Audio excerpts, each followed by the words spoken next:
Fala, meus queridos, tudo bem? A paz do Senhor Jesus. Estamos aqui hoje para mais um vídeo do Nosso Deus Não Está Morto. Na aula passada a gente leu 1 Coríntios, capítulo 16. Foi uma aula muito legal, a gente viu como Paulo se preocupava com a igreja, que não somente com a igreja instituição, mas a igreja pessoas, né? Então Paulo tinha uma preocupação muito grande com a questão da igreja. E hoje nós vamos ler 2 Coríntios. Bom, 2 Coríntios aqui, que é aqui, ó, segunda epístola de Paulo aos Coríntios. O apóstolo Paulo escreveu pelo menos 4 epístolas aos cristãos da cidade de Corinto. 2 delas fazem parte do Novo Testamento. Em 1 Coríntios 5, 9 ao 13, Paulo fala de uma epístola que ele havia escrito antes de escrever 1 Coríntios. E em 2 Coríntios 2, 3, 7 e 8, ele faz referência a outra epístola sua, que havia causado tristeza aos seus leitores. A situação entre Paulo e os membros da igreja de Corinto piorou depois que eles receberam a epístola de Paulo. Alguns dos membros mais exaltados andavam dizendo que Paulo não era realmente apóstolo e, portanto, não tinha autoridade para resolver os problemas da igreja. Paulo reage com firmeza e nos capítulos 10 a 12 defende a sua autoridade como verdadeiro apóstolo de Jesus Cristo. Paulo trata de outros assuntos da vida cristã, inclusive do novo relacionamento que Deus, por meio de Jesus Cristo, cria com as pessoas. Ele diz: ora, tudo provém de Deus, que nos reconciliou consigo mesmo por meio de Cristo e nos deu o ministério da reconciliação. Está lá ali no 2 Coríntios 5, 18. Mais uma vez, Paulo insiste na necessidade de ajudar os cristãos necessitados da Judéia. Capítulo 8 e 9. Apesar das suas palavras duras, Paulo termina a epístola com expressões de amor e carinho. Então, Paulo, aqui a gente tem um panorama do que é a epístola de 2 Coríntios, né?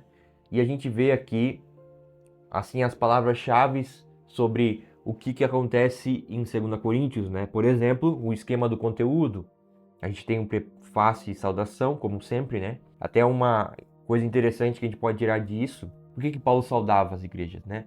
A saudação é uma forma de você mostrar respeito e reverência, né?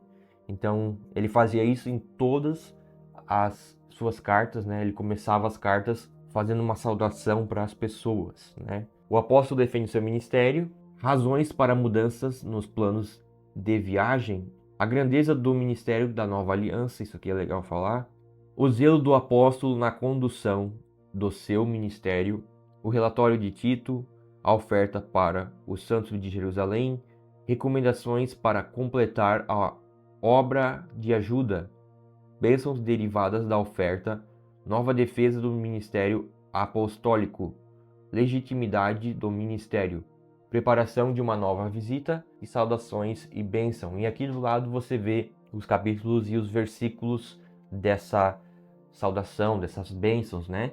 E vamos começar a leitura aqui. Prefácio e saudação. Paulo, apóstolo de Cristo Jesus pela vontade de Deus, e o irmão Timóteo, a igreja de Deus que está em Corinto, e a todos os santos em toda a Acaia, graça a vós outros e paz da parte de Deus, nosso Pai, e do Senhor Jesus Cristo. A igreja de Deus que está em Corinto, está lá em Atos 18, 1, e a todos os santos em toda a Acaia, ou Acaia, a Grécia moderna, né? Ação de graças de Paulo pelo conforto divino. Bendito seja o Deus Pai de nosso Senhor Jesus Cristo, o Pai de misericórdias e Deus de toda a consolação. Essa mesma estrutura de bendito a gente também encontra lá em Efésios. Bendito seja Deus Pai, nosso Senhor Jesus Cristo, que nos abençoe em toda sorte de bênçãos celestiais em Cristo Jesus. Essa coisa que a gente vê aqui em 2 Coríntios, versículo 3, aqui no capítulo 1, versículo 3, a gente encontra uma estrutura parecida com isso lá em Efésios. É muito interessante. É que ele nos conforta em toda a nossa tribulação para podermos consolar os que estiverem em qualquer angústia, com a consolação com que nós mesmos somos contemplados por Deus. Porque assim como os sofrimentos de Cristo se manifestam em grande medida a nosso favor, assim também a nossa consolação transborda por meio de Cristo. Mas, se somos atribulados, é para o vosso conforto e salvação. Se somos confortados, é também para o vosso conforto, o qual se torna eficaz, suportando-vos com paciência os mesmos sofrimentos que nós também padecemos. A nossa esperança a respeito de nós está firme, sabendo que, como sois participantes dos sofrimentos, assim o sereis da consolação. Porque não queremos, irmãos, que ignoreis a natureza da tribulação que nos sobreveio na Ásia, porquanto foi acima das nossas forças, a ponto de desesperarmos até da próxima vida. Contudo, já em nós mesmos tivemos a sentença de morte, para que não confiemos em nós, e sim no Deus que ressuscita os mortos, como está lá em 1 Coríntios 15, 32, o qual nos livrou e livrará de tão grande morte, em quem temos esperado que ainda continuará a livrar-nos, ajudando-nos também vós com as vossas orações, a nosso respeito, a nosso favor, para que por muitos sejam dadas graças a nosso respeito, pelo benefício que nos foi concedido por meio de muitos. Então, a gente vê, né, que essa questão toda aqui do primeiro versículo até o versículo aqui 11, né, a gente vê uma questão muito interessante, que é Paulo ensinando que a gente tem muitas tribulações nessa vida, mas que o Senhor nos ajuda na tribulação. A gente vê isso, por exemplo, aqui, ó. Porque assim como os sofrimentos de Cristo se manifestam em grande medida a nosso favor, assim também a nossa consolação transborda por meio de Cristo.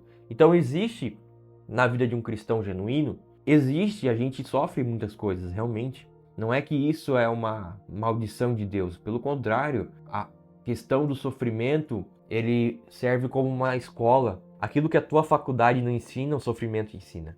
O sofrimento, ele é a maior escola de aprendizado que a gente tem no Novo Testamento. Não é as faculdades, não é os estudos, é o sofrimento. Porque o sofrimento, ele nos ensina muita coisa. Paulo passou por muito sofrimento, irmão. E não é necessariamente algo ruim. Quando você tem um olhar para o sofrimento como um aprendizado. Quando o sofrimento, ele traz para ti um aprendizado e não apenas uma situação para você vencer, mas um aprendizado. Então, a gente não deve ficar triste quando a gente está triste. A gente deve se alegrar no Senhor, porque aquele momento que você está vivendo de tristeza vai passar. Mas a bênção de Deus, a graça e a misericórdia de Deus, o favor de Cristo vai continuar na sua vida, tá bom? A sinceridade de Paulo, porque a nossa glória é esta, o testemunho da nossa consciência de que, com santidade e sinceridade de Deus, não com sabedoria humana, mas na graça divina, temos vivido no mundo e mais especialmente para convosco, porque nenhuma outra coisa vos escrevemos, além das que ledes e bem compreendeis, e espero que o compreendereis de todo, como também já em parte nos compreendestes, que somos a vossa glória, como igualmente sois a nossa no dia de Jesus nosso Senhor. Então, Paulo aqui fala da sinceridade, né? E sinceridade diante de Deus, sinceridade e santidade. E ele fala aqui também a questão de ter uma esperança no Senhor Jesus. Olha só o versículo 14 ali, ó. Como também já em parte nos compreendestes que somos a vossa glória, como igualmente sois a nossa no dia de Jesus nosso Senhor. Então Paulo, ele fazia tudo o que ele estava fazendo, mas ele tinha uma consciência em tudo o que ele está escrevendo. A gente vê pela estrutura do texto, uma consciência da glória futura, entendeu? Então ele não fazia apenas por fazer, ele fazia com entendimento. Paulo explica a sua demora em ir a Corinto. Com esta confiança resolvi ir primeiro encontrar-me convosco, para que tivesseis um segundo benefício, e por vosso imediato passar a Macedônia, como está lá em Atos 19, 21. E da Macedônia voltar a encontrar-me convosco, e ser encaminhado por vós para a Judéia. Ora, determinado isto, terei porventura agido com leviandade? Ou, ao deliberar, acaso delibero segundo a carne? de sorte que haja em mim simultaneamente o sim e o não? Antes, como Deus é fiel, a nossa palavra para convosco não é sim e não, porque o Filho de Deus, Cristo Jesus, que foi, por nosso intermédio, anunciado entre vós, isto é, por mim, e Silvano e Timóteo, como está lá também em Atos 18:5. Não foi sim e não, mas sempre nele houve o sim. Porque quantas são as promessas de Deus? Tantas tem nele o sim, porquanto também por ele é o amém para a glória de Deus, por nosso intermédio. Mas aquele que nos confirma convosco em Cristo e nos ungiu é Deus, que também nos selou e nos deu o penhor do Espírito em nosso coração. Eu, porém, por minha vida, tomo a Deus por testemunha de que, para vos poupar, não tornei ainda a Corinto, não que tenhamos domínio sobre a vossa fé, mas porque somos cooperadores de vossa alegria, porquanto pela fé já estáis firmados. Então, meus irmãos, aqui ele fala uma coisa interessante. Ele fala aqui, ó: eu, porém, por minha vida tomo a Deus por testemunha de que, para vos poupar, não tornei ainda a Corinto. Olha só o versículo 21 e 22. Mas aquele que nos confirma convosco em Cristo e nos ungiu é Deus, que também nos selou e nos deu o penhor do Espírito em nosso coração. Então Deus nos selou com o seu Espírito. Por isso a gente não precisa ter medo da marca da besta, porque a marca de Cristo já está em nosso coração. Quando você creu em Cristo, a marca de Cristo está no seu coração. E você em Cristo recebe o penhor do Espírito. Você tem a marca de Cristo em você. Você é selado e lavado pelo sangue de Jesus. Amém? Então isso aqui é uma introdução, né? A gente vê que o capítulo 1 é uma introdução. E os capítulos seguintes vai ser um conteúdo muito legal também. E vamos crescer juntos aí. O que você achou desse vídeo? O que você está entendendo dessa carta? Comenta aqui embaixo. A gente vai estar interagindo aí. Amém, meus irmãos? Então, é muito importante, né, a gente continuar aqui lendo a palavra de Deus. E a gente vê que Paulo tinha uma preocupação muito grande com aquelas pessoas que ele estava cuidando.